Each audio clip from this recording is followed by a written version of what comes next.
The Highlands, nestled within the West Reach, a region claimed by both the Avar Imperium and the Maze. The Highlands knew strife long before Gloomfall shadowed the rest of Evanor's lands. In fact, it was the Empire which first fortified Skylight and established the Codex monasteries, whose ruins now litter the region's mountainside.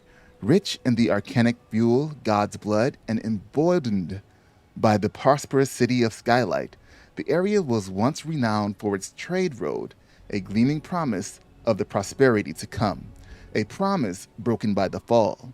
Cut off from the rest of the Evanor by the gloom, the Highlands now subsist as a warren of craters and gloom terrors alike. What fortune still persists is scalped by the strikes. A few wayfarers venturing the region live to see their destination imperiled by gloom-touched beast. Only Skylight remains, our last dwindling light before the coming end. Welcome to Laura Skylight. This is where we are now. Once Laura Skylight was a welcoming haven for travelers, merchants, and tourists from across the West Reach. The Seekers abandoned it following the fall, and the ruins have become a haven for wild beasts, strike brigands, and other unwilling to live in peace with the people of the upper city. There are valuable resources to be found there, but danger lurks around every corner. Look at that danger lurking around the corner. The Barricades. While the Seekers lack the resources to secure Laura Skylight, it's vital for them to maintain control of the area around the Great Lift. Warden Haas and the Watchers have fought strikes, goblins, and strange creatures that have crawled from the gloom, but to date, no threat has reached the upper city. Notice the spikes along the walls. This is the Barricades. The Pit. Before the Gloomfall, Bal Mol was a thriving God's Blood mine, though even then the frequency of dangerous accidents led to the nickname The Pit. Following the fall, the pit was seized by the Strike Syndicate. Now the mine has been swallowed by the gloom and is shunned even by the strikes. So they just kind of hang outside.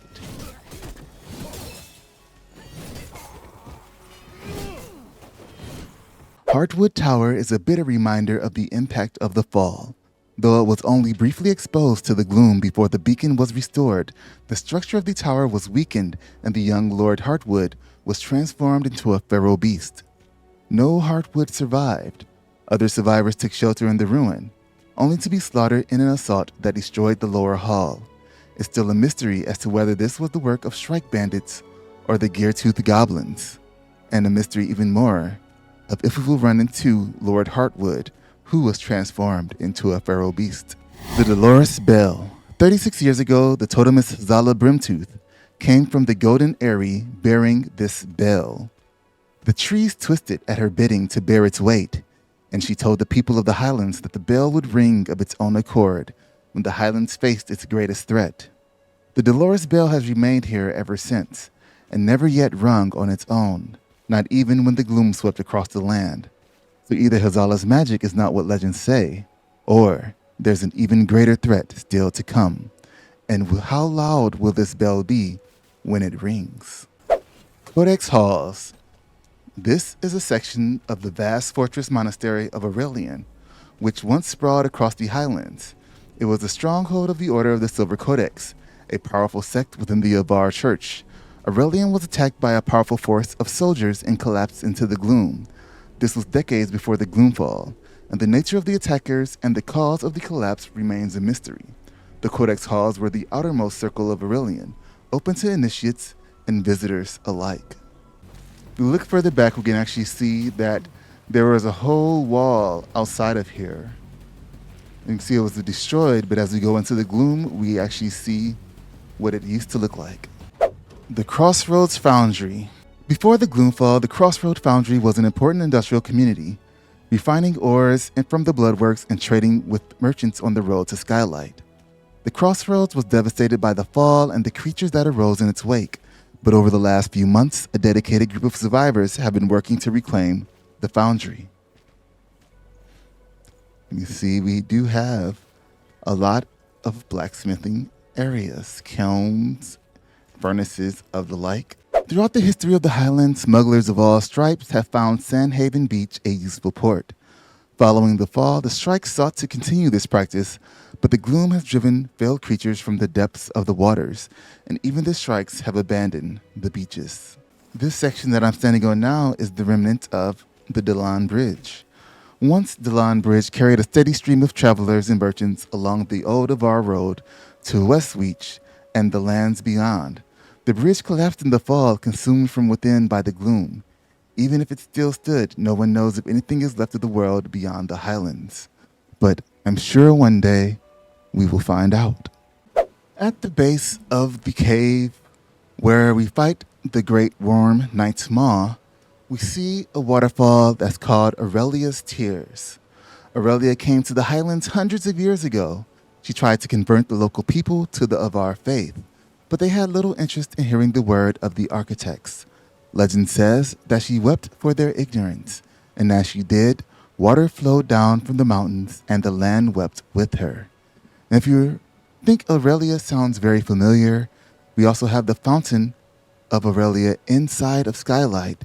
And then again, there is also the Aurelian Monastery, most likely named for the followers of Aurelia. The Tarnstones. These stones were raised by the Woodwind, an ancient people who fled into Frostmarch when the Avar laid claim to the Highlands. Whatever power they once held was long since faded away. And I wonder if the three birds have some kind of semblance to these stones, and if we will see these stones activated again in the future, as we have seen Frostmarch activated. Ironstone Keep. A proud imperial fortress, Ironstone Keep withstood countless assaults from the maze during the Thousand-Day War. It was a bastion of Avar power for centuries, but it took less than an hour of exposure to the raw gloom to leave it a haunted ruin. Since the Gloomfall, Ironstone has become a haven for the gear-toothed goblins, but there may yet be valuable supplies hidden within its walls. If we look behind the Ironstone Keep, we see a tall tower. This is the Undercroft. There was a time when Aurelian was a symbol of imperial power. The Codex monks weren't just scribes, they traveled the world investigating the mysteries of the architects. Above ground, Aurelian was a fortress.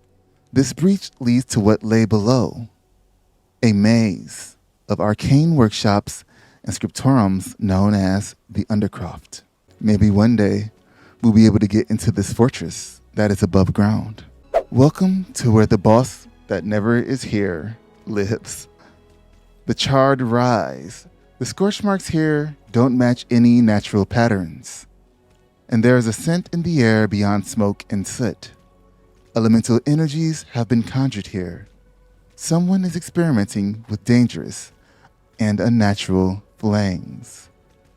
And what we'll have here soon is a questline that explains a lot of it. So stay tuned to the channel to find out more when it launches. Beyond these walls is the repository of knowledge, or what used to be. This breach leads to the deepest vaults that ran below Aurelian. We know little about the research that was done here, but we know that the vault was drawn into the gloom long before the fall. Whatever powers linger within, they're surely dangerous and unstable.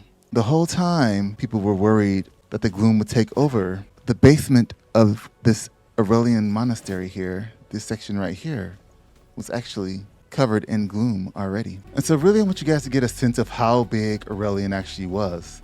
We are on the other side of the map, and we are at the repository of knowledge, which is still all part of the Aurelian monastery. Here's a giant bell. Look how far I am away from the monastery. We can look in the background and see more of the Aurelian monastery behind the repository of knowledge. Even if we run out here, all these walls, these gems that have activation points, coming across this path right here, this whole area was the Aurelian monastery. It's pretty huge. More towers back there in the back. So far, we've just been running underneath it the entire time, and it's only been the basement areas that have been consumed by the gloom. So what lies in the top floors of the Aurelian monastery? That's a question that I have. Which brings us to our next point, the Remnants of Aurelian. Aurelian was destroyed decades ago. The monks were slain or driven away. and the lowest levels collapsed into the gloom. The ruins that remained were abandoned and shunned, and nature has slowly been reclaiming the land. As you can see, things grow over the monastery. The Sundered Bulwark. While it was damaged during the Thousand-Day War, it was the gloom that left this bulwark a ruin. On the day of the fall, the gloom swept across the Highlands. By the time the beacon's light was restored, the soldiers that held the bulwark were already gone. And now there's goblins trying to kill me. The Stone King's Tomb. The Westreach was once home to a loose alliance of clans, the Woodwind, the Stonegrin, the Riverdin, and more. The last lord of the Stonegrin is buried in this tomb. While the customs and history of the Stonegrin have long been forgotten, the modern people say that the Stone King guards the world from below. Adventurous reachers used to leave offerings at his tomb when they needed luck.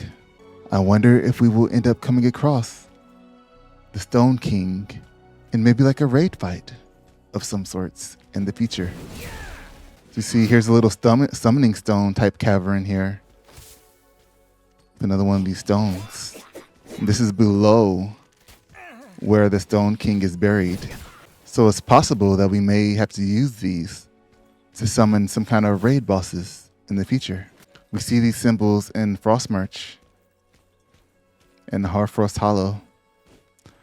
Oh, and here's another chest, the skeleton chest. This is the Seeker's Camp. The Highlands are a dangerous place for anyone, especially a young researcher. It could be sheer luck that Secret Avala has survived out here, or she could be more capable than she appears. We also ran into her again in Deepwood Holt. Welcome to the Umbral Tunnels. The gloom is hungry, always pressing against the protection offered by the beacon's light. The gloom is a palpable presence in these tunnels, a numbing tingling against the skin. It is slowly reshaping the walls and transforming the creatures that live in this place. It may only be a matter of time until it collapses into the breach. This is also where we see the giant worm in this area right here. Welcome to the Mottled Hovel. The smells of rot and dried blood hang heavy in the air. The scattered bones feel deliberate. This is an artist signing their work. Something deadly dwells in this place. A creature that feels no need to hide its presence. That creature is the Silent Butcher. The Sword of the Reaches. Avar historians say that this imposing monument was carved by human hands. That the stone sword marks the tomb of a pre-Empire Riverdin champion. But the local legends say that the tomb was built around the stone sword and that the blade is the weapon of an ancient titan who holds the power of the land itself. These tales say that one day the Reaches will rise up and reclaim their blade, striking down all who have wronged them.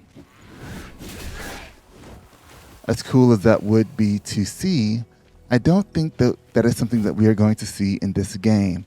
However, if we look, it does seem that this was built around the sword itself, as it seems to have a spot where it can go through the ground.